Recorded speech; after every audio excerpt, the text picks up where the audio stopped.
welcome and thank you so much for coming out on a Wednesday night. I'm so pleased to see so many of you here. Both the writers joining us tonight are alumnae of the studio's Artist in Residency program. And they've returned to Key West several times since, each of them I think.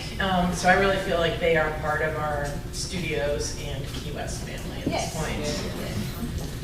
Hillary Jordan is the author of the novels When She Woke and Mudbound, which was made into a film that was nominated for 4 Academy Awards. She's also a screenwriter, essayist, and poet.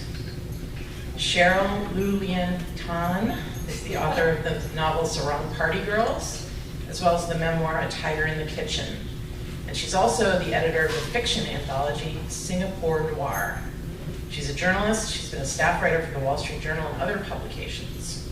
I want to tell you that both of them are giving workshops in the next couple days here, and there's still room. Cheryl, tomorrow from 4 to 6 p.m. is got a workshop about crafting and selling your narrative nonfiction book / memoir. And Hillary, on Friday from 4 to 6, has a really fun sounding workshop called Heaving Bosoms and Throbbing Manhoods. How to write love scenes that won't make your readers cringe. So, I'm sure the studios would be happy to sign you up tomorrow morning. On my right, Elena Debers is an actress and writer when she's not dealing with her day job as deputy director here at the studios. The most recent film in which she co-starred Riley Was Here was accepted to horror festivals across the country in Canada and the United Kingdom. And Stephen Kitsakos is a librettist and theater writer. His libretto for composer Sheila Silver's opera A Thousand Splendid Suns, adapted from the bestseller by Khaled Hosseini, will have its world premiere at the Seattle Opera next year.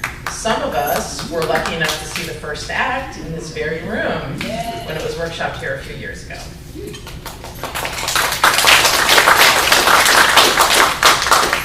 We're going to start with Elena reading from the very first story in the book, History Lesson.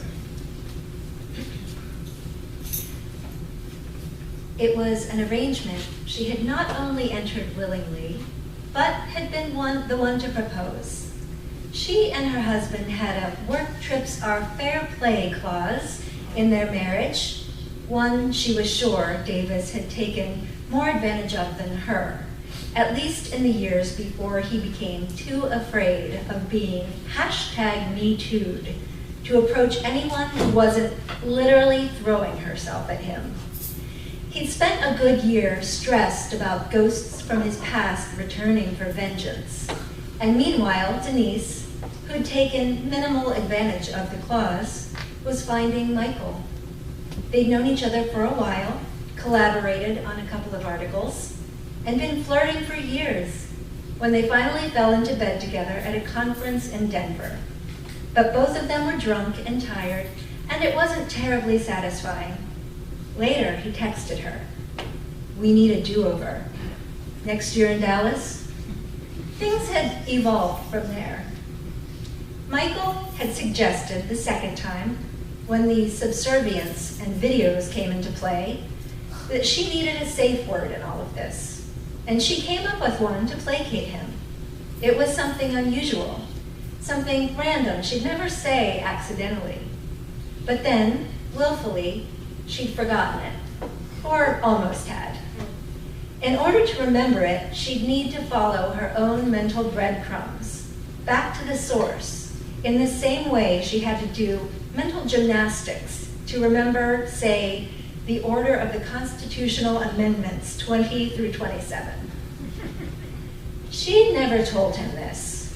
He wanted her to have a safe word, and she did not want to have a safe word, and now they were both content. After the thesis defense, Michael sent her a still from their last video, one in which her face was cropped out. He wrote, "I didn't like how you pushed back there. You questioned me. I think I'm going to post this on Twitter." Her neck pulsing hard, she wrote, "Okay."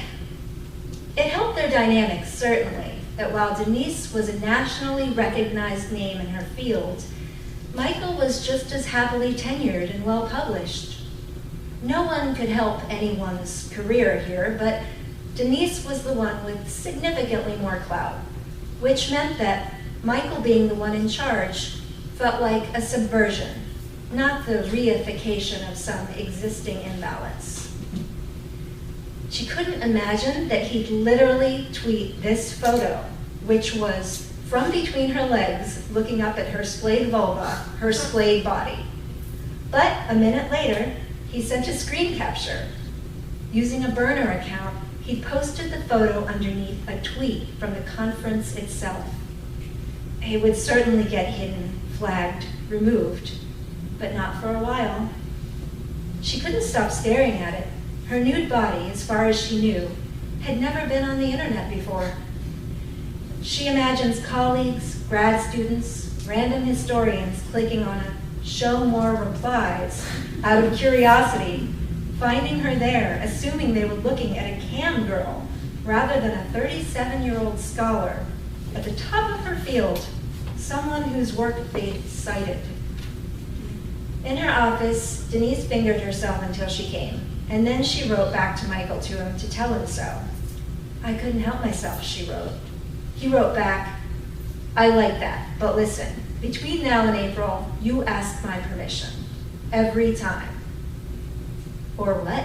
she wrote. "Or I hit send. The whole video." Right answer. She was aroused again, but this time she'd sleep on it, fantasize about Michael, about the videos, and in the morning, she'd text him and beg. This was new, his control of her body from all the way in New York. Often in the following weeks, he'd tell her to go ahead, to describe it to him after she was done. Sometimes he said no. He told her she had to wait an hour or two, or 24 hours. By the beginning of February, he was telling her when to do it. "Make yourself come in the next half hour." She'd text back, "I'm at school. I'm in my office." And he'd write, "Lock your fucking door. Do it." And she would, surprised at how easily she came. He wrote, "Go to the bathroom and take a picture of your tits for me, now." She got that one in the middle of a faculty meeting. And she did it.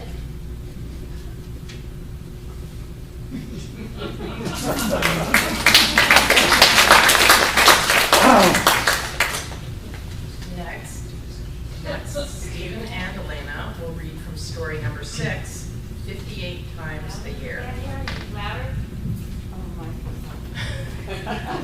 Next, Stephen and Elena will read from story number 6, 58 times a year. When the conclave is dispersed, his wife finds him in the kitchen.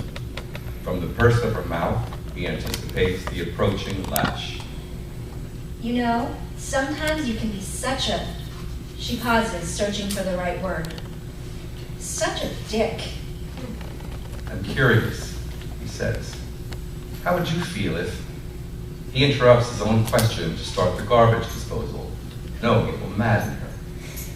She waits for the wine of asparagus stalks and carrot tops, chicken cartilage, pear cores, avocado peel being diced and digested. "If what?" she asks. "If I were to refer to you as a cunt." "I meant it affectionately," she insists, leaving the room to conduct her evening ablutions. As she passes him, she pats him on the ass, like a man would a woman. The auguries are not good, but he feels he must press on tonight. It will only get more difficult as the gap grows. He must remount the horse, replant the corn. He tries to remember the last corn cob. It went okay, didn't it? He recalls her pale brown breasts above him, swelling improbably from her slim torso. "You look magnificent," he remembers saying, like one of those carved wooden mermaids on the prow of a medieval sailing ship. She laughs and her breasts tremble. She swoops down and plants a kiss on his mouth, and her stiffening nipples brush against his chest hair, making him shiver. Quickly, before she changes her mind, he rolls onto her, slips into her into a liquid tourniquet of her. She smiles, and in the light her incisors, which he's never really noticed before, gleam dully like antique ivory. It's always a race for him. The first twinges of postcoital tristesse, le petit mot already breaking through, overtaking his own orgasm. His lunges quicken and he comes. It is a race for her, too. She claws his buttocks more deeply into the clenched slop of her sex, seeking her own release before he fades. He can't quite tell if she's come yet, so he persists. But with less energy now. He feels her hand snaking down between their sweaty bodies, her ring finger impatiently seeking the elf's hat of her clitoris. She begins thrumming herself, her eyes squished tightly in the rictus of some private fantasy. He feels entirely incidental. A small boat tossed randomly on a choppy sea, a novice rider bouncing on an unbroken bronco.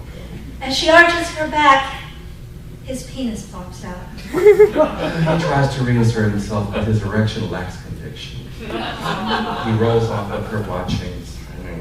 As she expertly manipulates herself, her toes splay, her face flushes, her breath comes in great, ragged gulps as an orgasm pulses through her. She lets out a sigh of contentment. That was lovely. Thank you.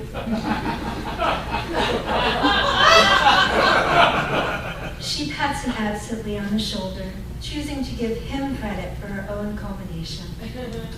Turning on her side, she falls instantly asleep. Her hands still squeezed between her smooth chestnut thighs, gleaming like conkers.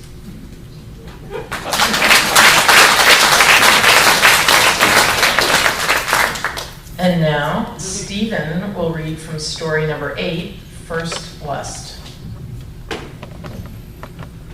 Although I have a small penis and entered puberty at the ordinary time, nevertheless I was stung from a very young age by sexual desire, a constant nagging lust or hankering, as 19th century translations of Buddhist texts call the general source of our attachment to the world.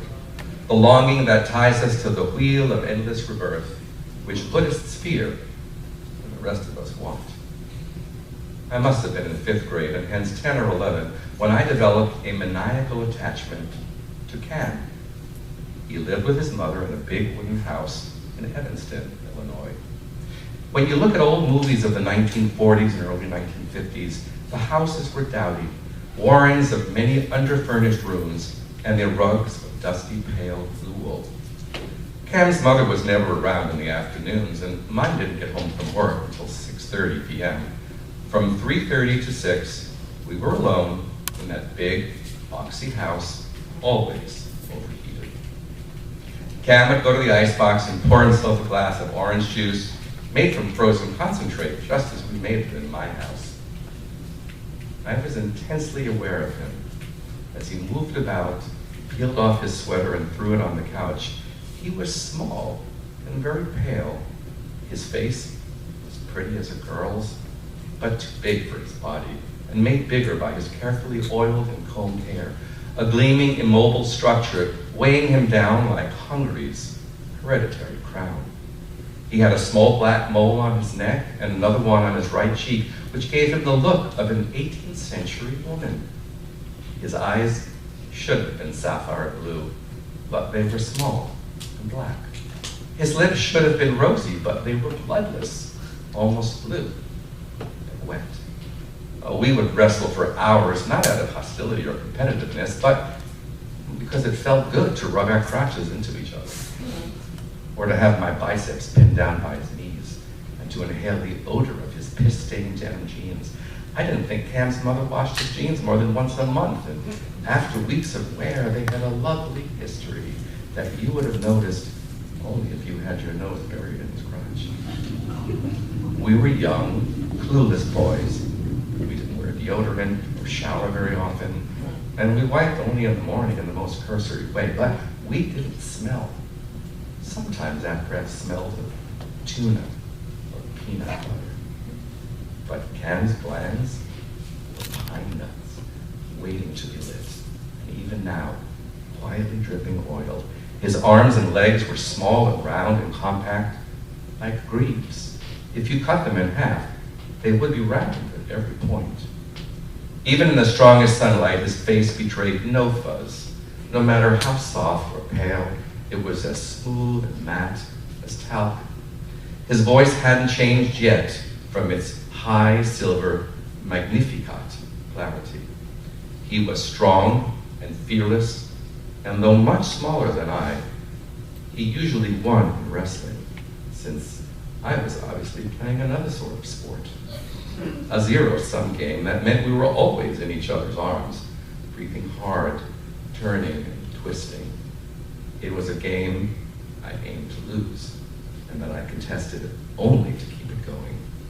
Pinned down, a denim crutch in my face, we longed for something, a cock, then fetishize what guards it and disguises that thing, blue jeans and their metal grommets.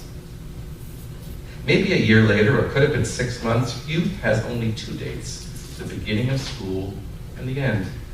I invited Cam to spend the night, and I suspect such an invitation itself seemed pretty weird. As casual sounding as I could be, I said, "Come over for a pajama party. My mom will make us dinner, we'll watch some TV. You can stay over and we'll drive you back in the morning."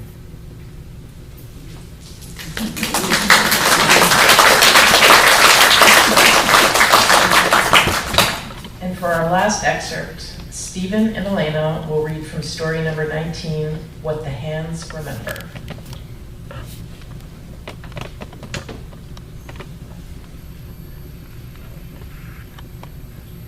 And I lie here now, facing the end of my days, thinking that surely this sweet breeze coming in the window, sliding itself across my chest and down between my legs, like a soft tongue tasting the salt of me, is the breath of life itself. In these moments, I believe I am still young. I wish to embrace all my memories and be clamped tightly inside her. But I am no longer young. I can touch my body, but I don't care to look. Perhaps when my nurse comes with her warm water and soft sponge, something might stir. Would I be ashamed? Ah, this spring breeze, it is the tongue of Josephine. I know time slides away like a cat burglar, and it tries to carry every piece it can fit of us in its bag. It has taken much from me, but time is death, and death is stupid. It has never understood that all of me, all my dreams, all my delights, all my love might go, but the hands will be the last. My hands will still feel Josephine's dark nipples hardening against the palms, her flowing river when she came with my fingers inside her. Death has never understood all the things the hands remember. Even in death, I will remember the astonishment of touching her body.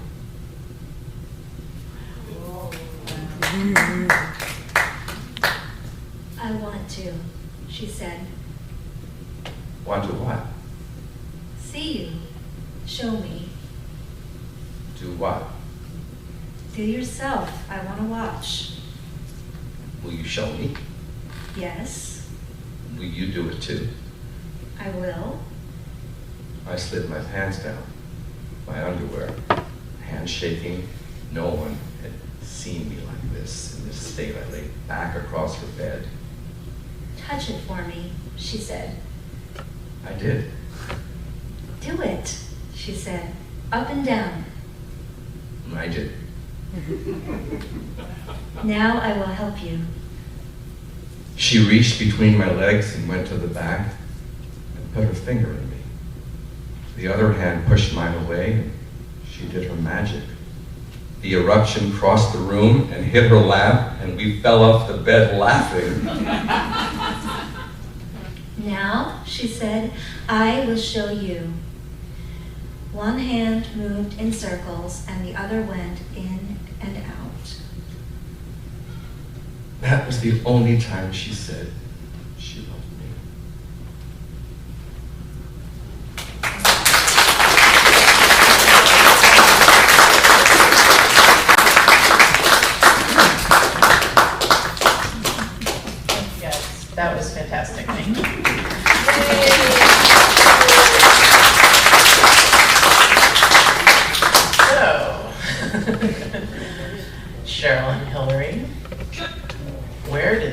have come from.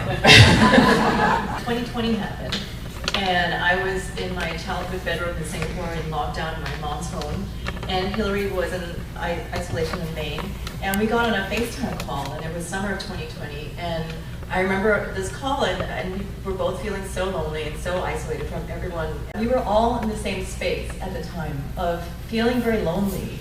You know, even if you were with family, even if you were with a partner, you were still feeling sort of out of sorts and not being able to really participate in society and see your friends and touch people and hold hands and do the things that we always took for granted.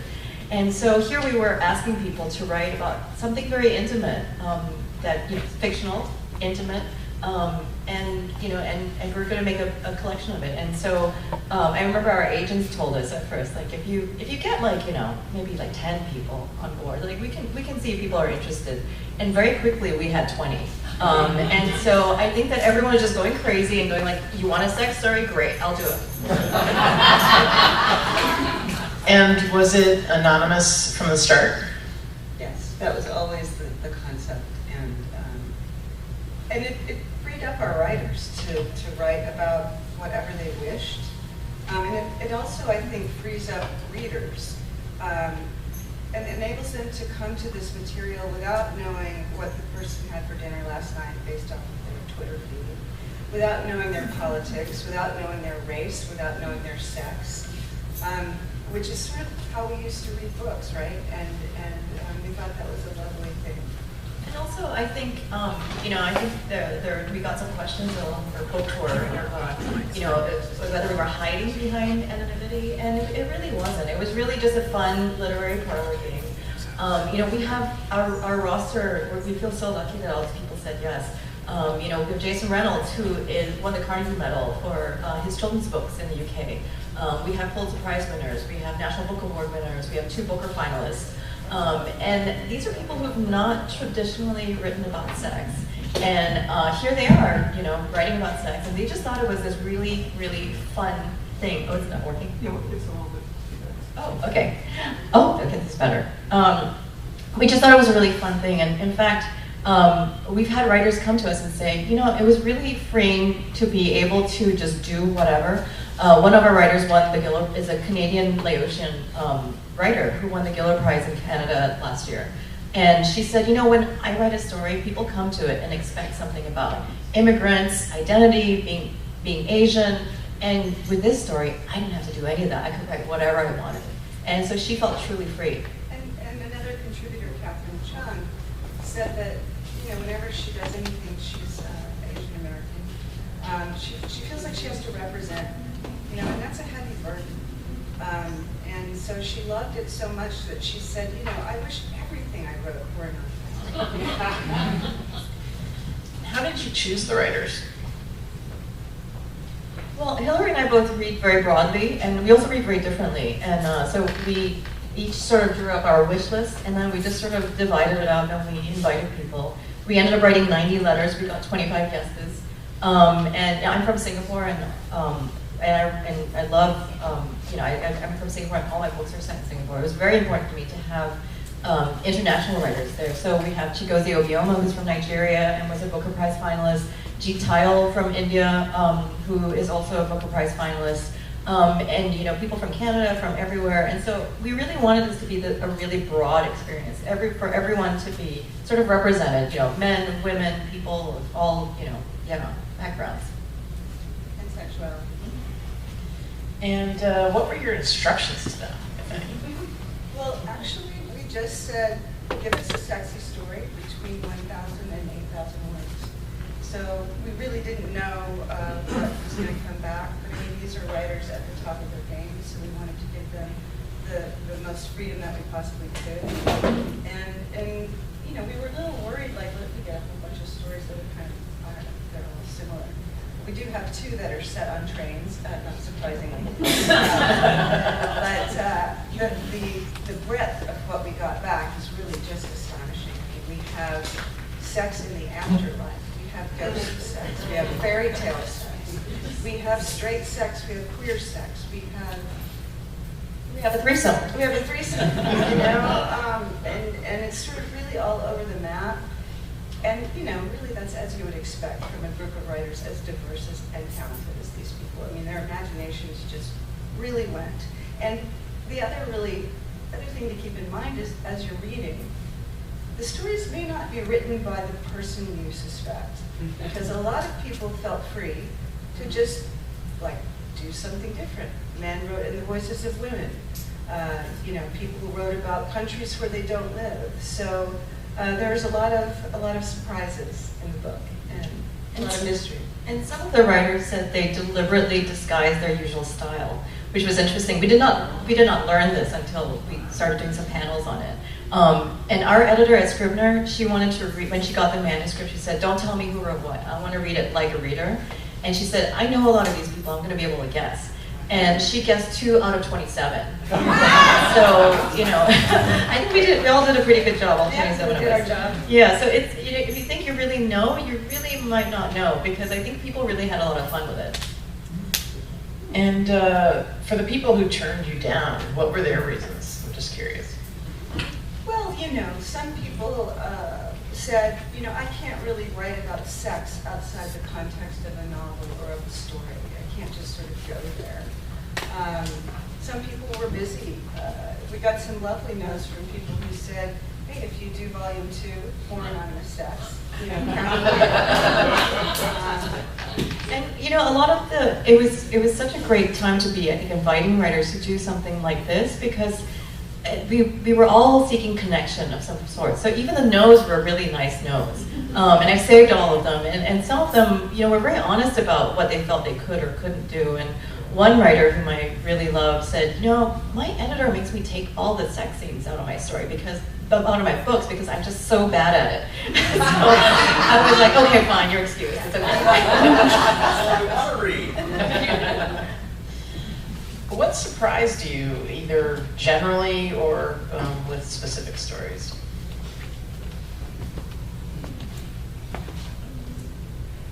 Well, they were all really well written, and so we, you know, when they came in, we weren't sure what we would get, but they were all really, really well written. They were all really wonderful. I guess one of the things that surprised us was, it's funny, we have more women than men writing in this anthology. But one thing we noted in all the stories is that there are a lot of scenes in there of men going down on women, and much more that we were like sort of looking at each other, going like, anecdotally, it's really not that common as it is in this book. It should be, but it's just not. It's also very common in modern romance books, by the way. Do you have favorites? I know it's hard to ask you to well, choose. they're all our children, which is, you know, but yes, I think we both have stories that we gravitate more towards, and I think that's what makes the collection so wonderful, is that there's really something for everybody. And as we've been going through this process and people have started to read it, you know, it's like somebody will say, God, I love this story, and it's so different for every person. And of course, you know, intimacy is really different for every person. It's such an individual thing. So we love the fact that every story in the book has admirers, and it just feels like, you know, we sort of gave people a feast. Yeah, and they're all so varied in that we have funny sex stories, we have very moving sex stories, and I think you could see a little bit of the range up here tonight. And we have some stories that are very, very sexy. You know, some came in and I was like, oh my God, my eyeballs just got burned into my skull reading this story. And there's some where it's much more about yearning and that space of like really wanting someone, not necessarily fruition, but you know, and that's a beautiful space to explore in literary fiction too. So it's really a range. You know, that I love that. You know, that there really is something for everyone here. So you mentioned that people were writing outside their usual lanes, and that you had Jason Reynolds, the young adult children's writer, and you also have Mary Louise Parker, who's of course best known as an actor. Can you tell us if you know what it was like for them and what it was like for you as editors to read their work? Well, I think that for some people it came pretty naturally. My story came very natural to me. But I'm comfortable writing about sex. And I have an editor who makes me cut a lot of it, so this was a great opportunity to just revel in it. Some people, I think, struggled a bit more than others. I don't know. For me, it just felt so liberating to just be able to write this way, and it felt also just kind of humbling that all of these amazing people put their trust in us. I mean, this was a big leap for some people, and so we're very honored by that. I think at a time when we've been debating a lot in the arts and literature who has the right to tell what story, that I think a lot of our writers really found this to be how it used to be in the writing world, that you could use your imaginations, you could inhabit, different people, different skins, different places, and you wouldn't be canceled or taken to task for anything. And so this, I think, a lot of them just really, really reveled in that. And I know Hillary's mentioned that they set stories in places that you wouldn't associate with them. And so we love that because, and we checked everything very carefully, just to make sure that it was right. And of course, they're great writers. They all did their research. They're all great. And they nailed it. And so I think that I'd love for this sort of pure writing and reading experience to perhaps be perpetuated a little bit more, because it was a really great experience for a lot of people involved in this to just be able to just write whatever they wanted. And I want to add that we're also in a time where books are being banned for sexual content, and there's just a lot of repression, and this is a big to that. It's a celebration of sex in all its diversity, and I think if we have any hope, I think we both hope that this maybe moves the needle a little more towards tolerance and away from shame and labeling and fear. And you've talked about how the anonymity offers the writers a kind of freedom. Do you hope it offers the reader maybe a kind of freedom? Because we don't, bring those expectations when we're like, oh, here's this, white guy who lives in Brooklyn, or here's this, whatever. Yeah, definitely. I think, I'm from Singapore. I set a lot of my books in Singapore, and I live in New York, and so I think if I were to set something somewhere else in California or whatever, I might have to explain why that is. And so this was something that I didn't have to think about at all. And it was, I come from a very traditional Chinese Singaporean family, and so when I write anyway, I have to really put the blinders on, and I have to pretend, I have to tell myself, and I manage to convince myself each time that whatever I write, only I am going to read it. My parents are never going to read it.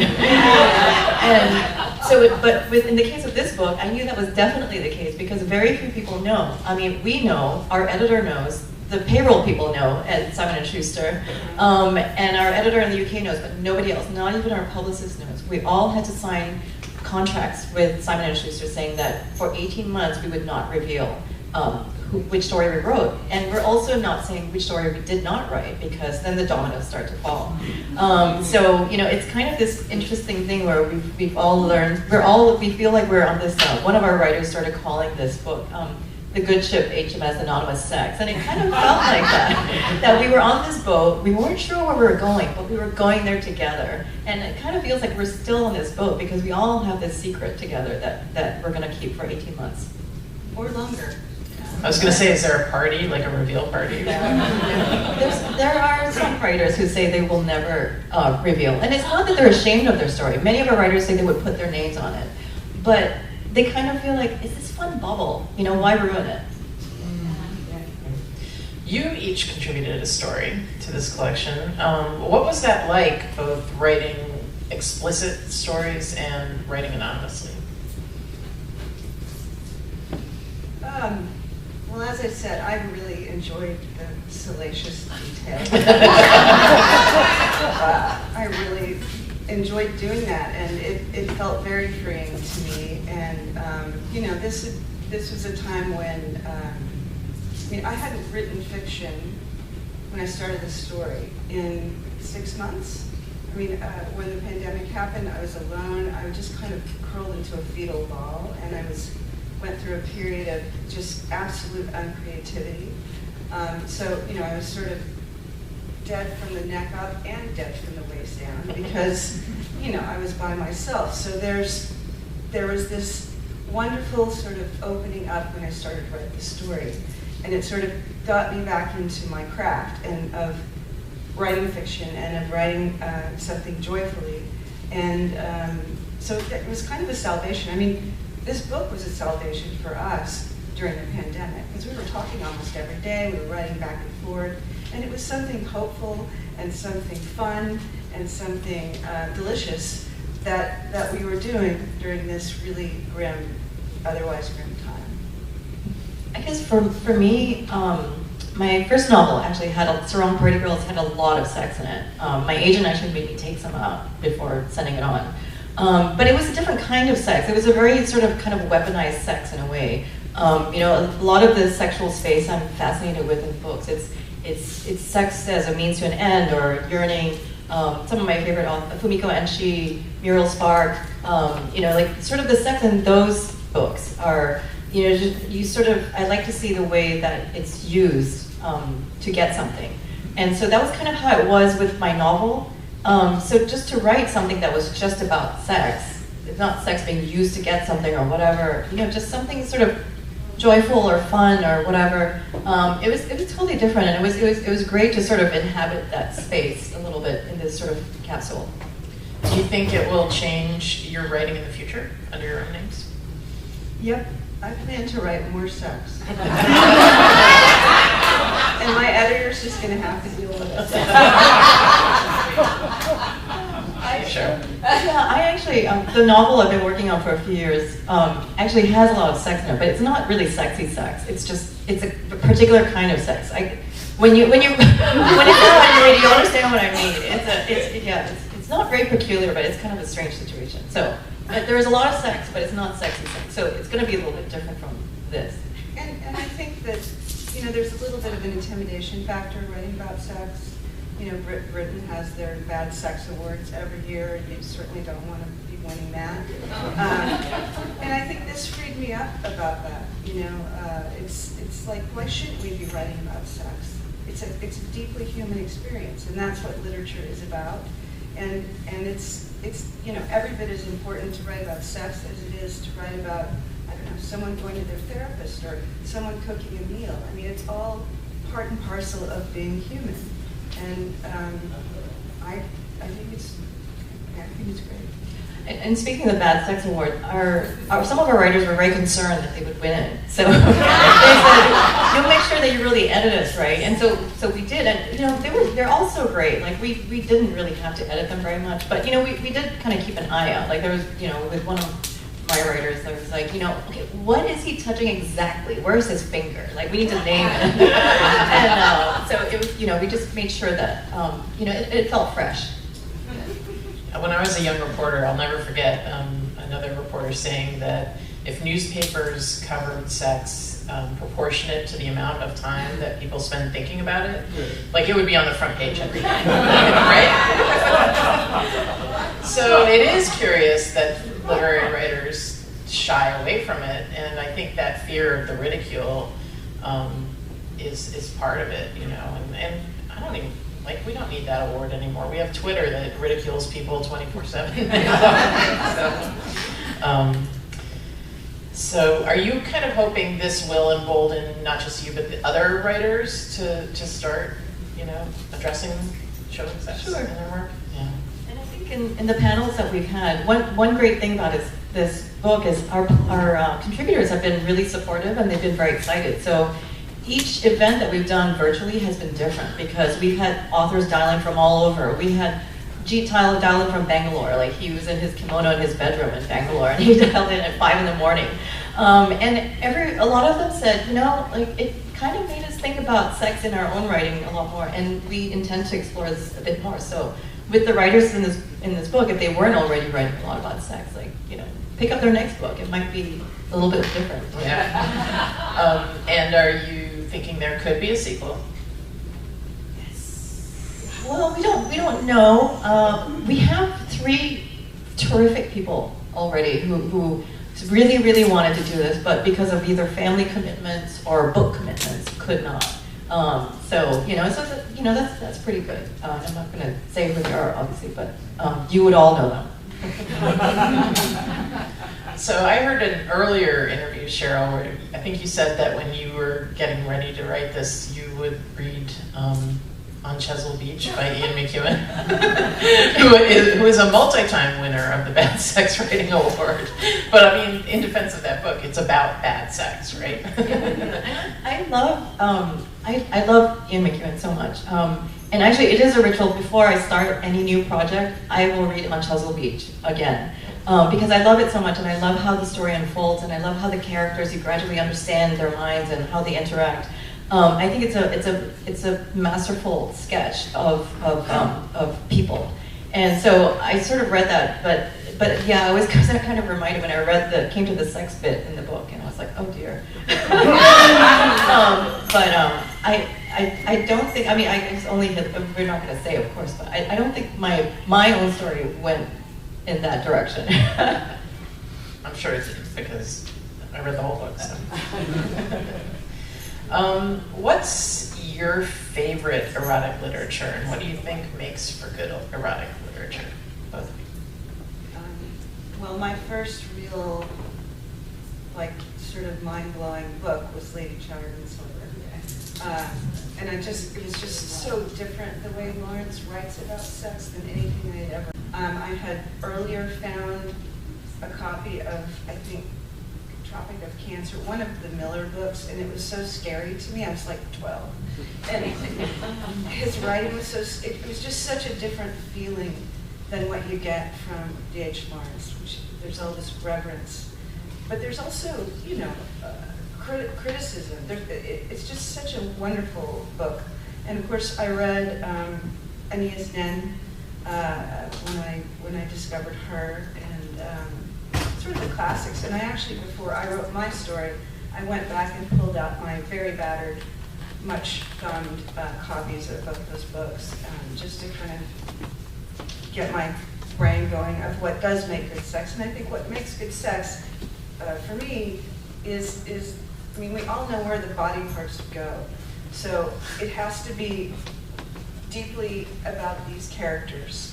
The way a character, a sex scene should only be only these 2 people, only these 2 characters that I've created could have this kind of sex, this exact sexual experience. So I think specificity and having it come out of character is for me one of the things that I look for in an erotic story.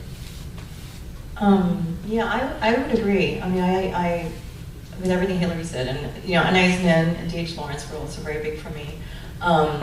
When I was much younger, I guess the early books that really started to make me think about sex writing, and one of them is Forever by Judy Blume, and I loved it so much when I read it when I was small, and it sort of gave me this sort of very very pleasurable romantic view of how things could be, and I'll never forget that.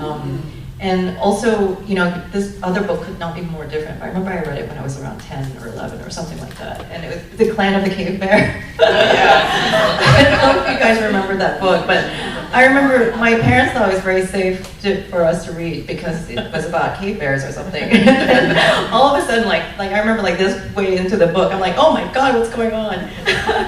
But I thought, it was fascinating because it was not. It was I know it sounds like it might be perhaps cheesy, I'm not sure, but I remember it being a very special thing to have discovered sex in those 2 books. All right. Well, Cheryl, you'll know this newspaper trick. Is there anything I should have asked you?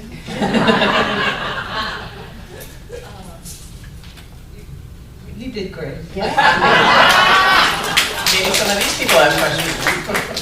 Yeah, please don't be shy. We'd love to answer any questions you have. You can be anonymous. There's a question back there. So, I'm curious how your editors and agents who always try to take the sex out of your books, how did they handle having to deal with this book? And has it changed their process? Well, my agent is a much younger man, and we've sort of never gone anywhere like this, together. So I was a little nervous about showing him the story. But, I think he knew what we were getting into. I mean, it's not, he knew that, the stories were, there was going to be a lot of sex in my story and in the book. And I think that both he and Jen, our agent, embraced the project. Yeah, they were very, very supportive of it, which was great. And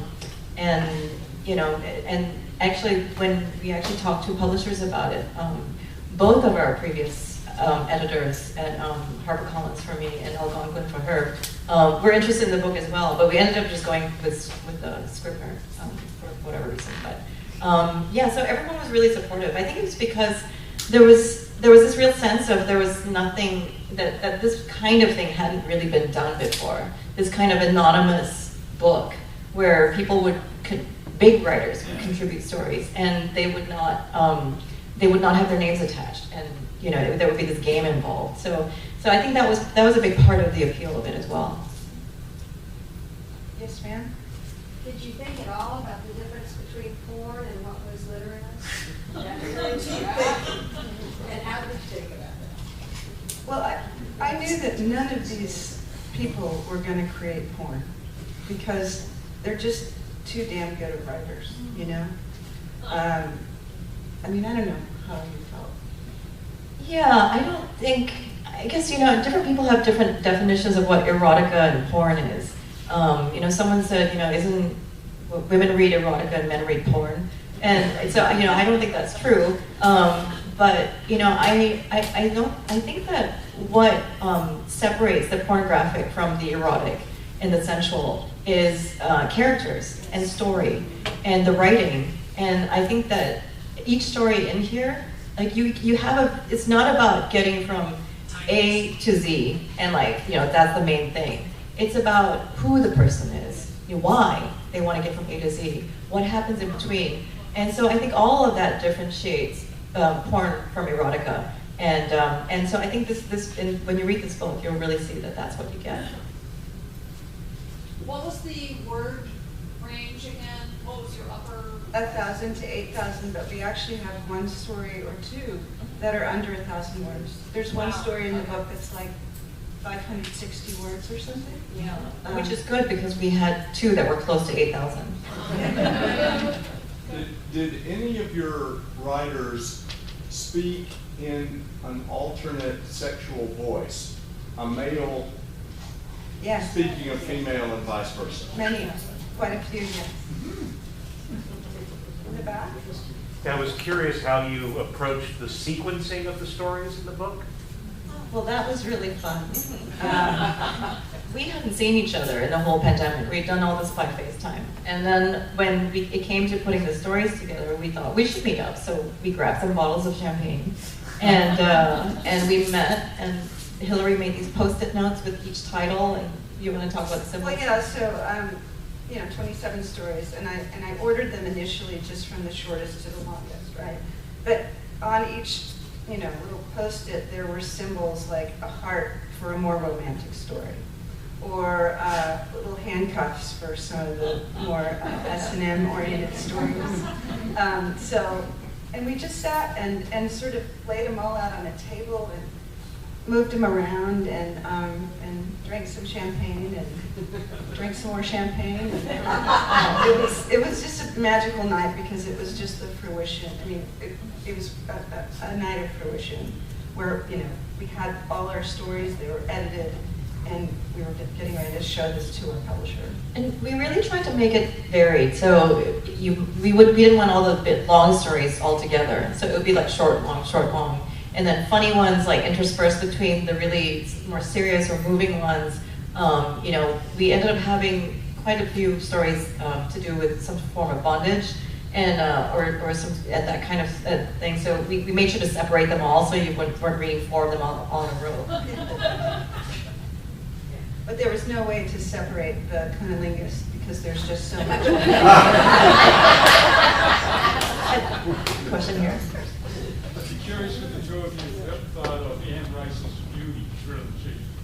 she wrote anonymously?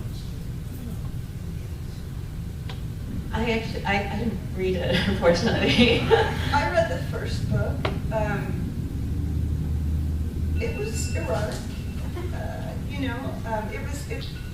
I personally am not really a big S&M fan, so, and that book was very much about that. But yeah, she was a really good writer. Yes.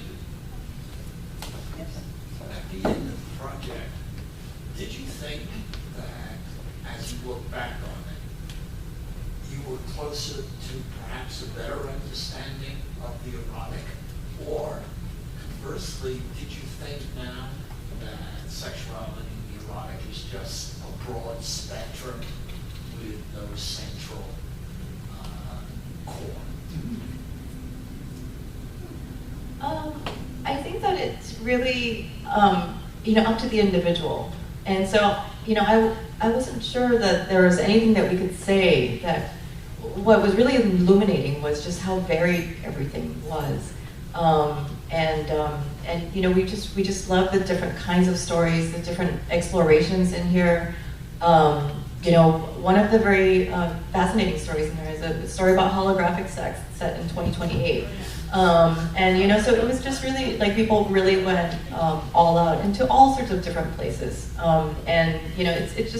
It's just like, I think, if you like the work of any of these writers or all of these writers, if you pick it up, like, you're gonna be like, you're gonna be really as impressed with this book, I hope, as you are with their work. Well, I just want to follow up. The reason I asked that is I remember the first book I read about a detailed study of Eros was Plato's Symposium, where the entire book is an attempt to come to the meaning of Eros. And I'm not sure you would agree that he gets there, because at the end he thinks Eros is a yearning for knowledge. And I'm wondering if as you finish the book, you felt there was something that you learned from all the stories that is one big takeaway. I mean, we learned that there's really endless possibility, and that it's all good. And it's all good, and it all should be okay. And I don't know, sex is kind of beautiful, Ooh. And if it doesn't turn out good in the book, at least it's funny.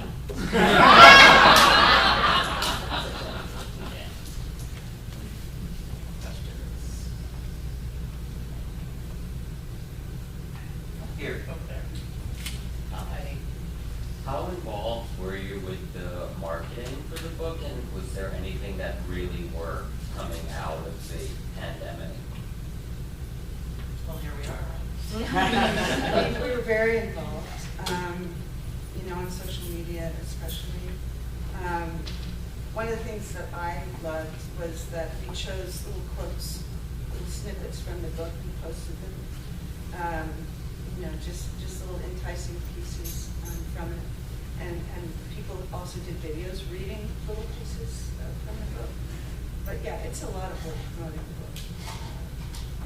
Yeah. But it was also a lot of fun because we got a lot of great questions from people.